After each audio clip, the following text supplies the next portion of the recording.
He went hiking alone. Then one boulder stole 127 hours of his life. Have you ever made a decision that felt completely ordinary, only to realize a few hours later it would change your life forever? On the morning of April 26, 2003, Aron Ralston woke up before sunrise, packed his backpack, grabbed his climbing gear, and drove toward Utah's Bluejohn Canyon. To him, it was just another weekend adventure. He expected incredible views, a little adrenaline, and to be home before anyone even noticed he was gone. Instead, he was about to become part of one of the greatest survival stories ever told. Aron wasn't an amateur. He had climbed towering mountains, crossed frozen waterfalls, and explored canyons so narrow they barely seemed wide enough for a person to fit through. Adventure wasn't a hobby. It was part of who he was. Every successful climb made him believe he knew nature a little better. Every dangerous trail convinced him he could handle whatever came next. But nature has a strange way of reminding us that experience doesn't make us invincible. Sometimes it only makes us a little too confident.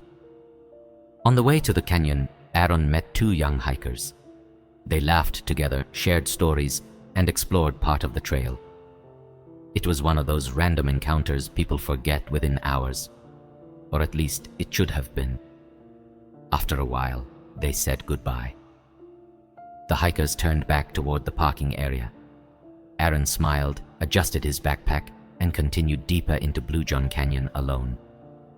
Looking back, that simple goodbye would become the last conversation anyone had with him for days. There was another decision that seemed harmless. Aron hadn't told anyone exactly where he was going. Not his parents, not his friends. Nobody knew which trail he planned to explore. Think about that for a second. If you disappeared today, would someone know where to look? Or would they only know you never came home? Bluejohn Canyon is breathtaking. Towering red sandstone walls rise high above, while sunlight slips through narrow openings, painting the rocks in shades of gold and orange. It's peaceful, almost magical. But that beauty hides danger. Some passages are so narrow you have to squeeze sideways to move forward.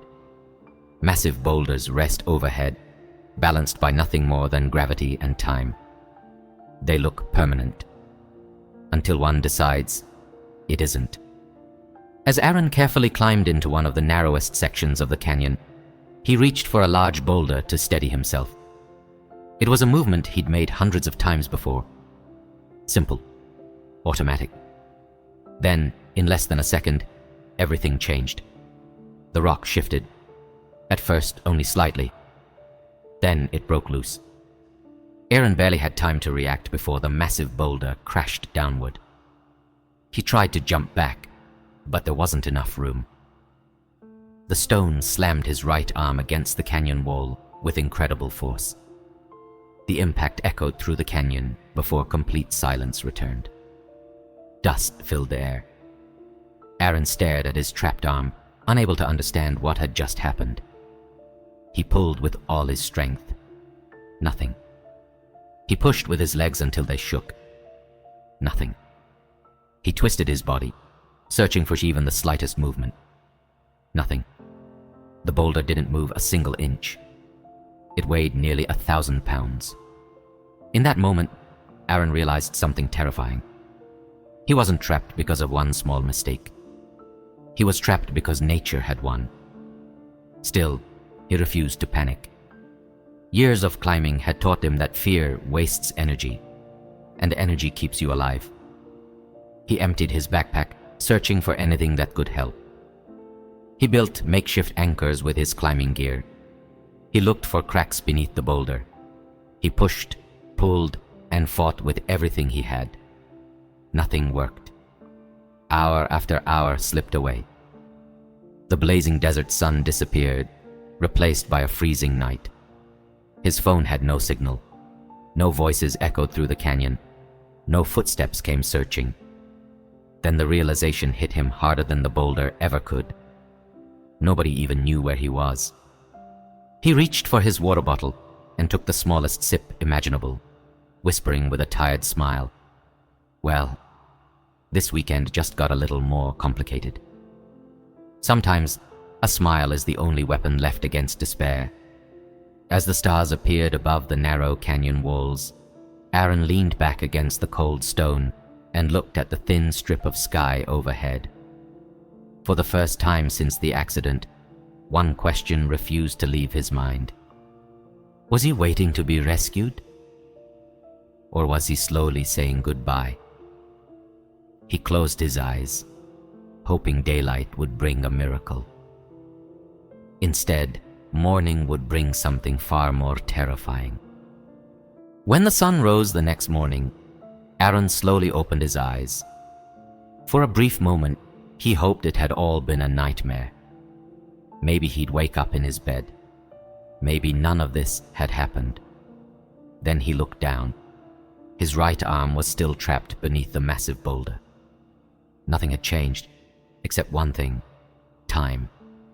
And time was no longer on his side. He checked the little water he had left and forced himself to take the smallest sip possible.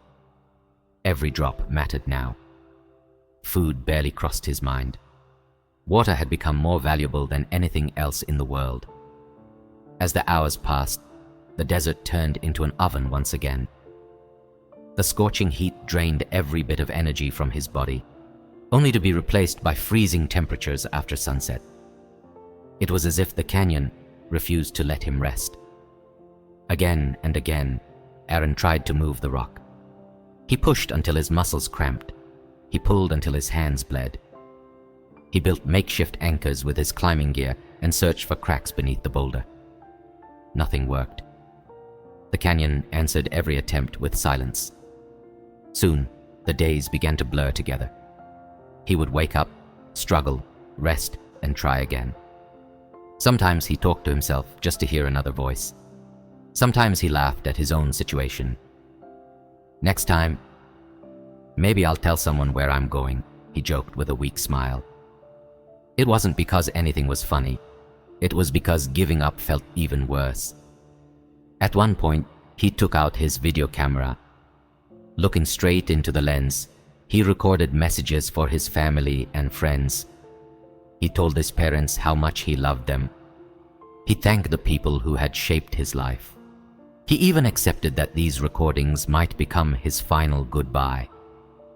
Imagine speaking to the people you love, believing they'll only hear your voice after you're gone.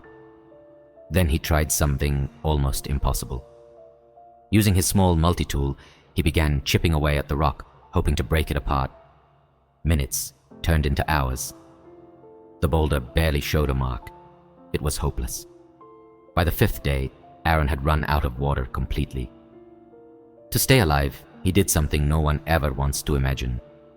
He drank his own urine. Survival isn't always heroic. Sometimes it's uncomfortable, painful, and deeply humbling.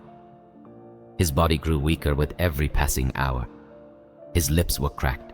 His skin was burned by the desert sun. His strength was fading. Then a terrifying thought entered his mind. Maybe there was only one way out. Not by saving his arm, but by leaving it behind. At first, he rejected the idea immediately. It sounded impossible, unthinkable. But every other option had failed. He could stay there and die, or make the hardest decision of his life. Taking a deep breath, Aron realized the small knife he carried wasn't strong enough to cut through bone. First, he had to break the bones in his trapped arm. Using the weight of his own body against the rock, he forced his arm until he heard a loud crack. Then another. The pain was beyond words, but he didn't stop. What happened next would become one of the most unbelievable acts of survival ever recorded. With incredible determination, Aron amputated his own arm and finally pulled himself free after 127 hours trapped beneath the boulder. But even then, the nightmare wasn't over. He was bleeding heavily. With only one arm, he still had to rappel down a 65-foot cliff using a rope. One mistake would have been fatal. Somehow, he made it down. Then he began walking across the desert, exhausted, dehydrated, and losing blood with every step. Mile after mile, he refused to quit. Finally, fate gave him one last chance. He came across a family of hikers. Shocked by what they saw, they immediately gave him water and called for help. A rescue helicopter soon arrived, and Aron was flown to the hospital. Doctors later said his survival was nothing short of extraordinary. He had spent 127 hours trapped, completely alone, with almost no hope of rescue. Most people remember Aron Ralston as the man who cut off his own arm. But that's not what this story is really about. This story is about the unbelievable strength of the human mind. Because long before he lost his arm, he had already decided he wasn't going to lose his life.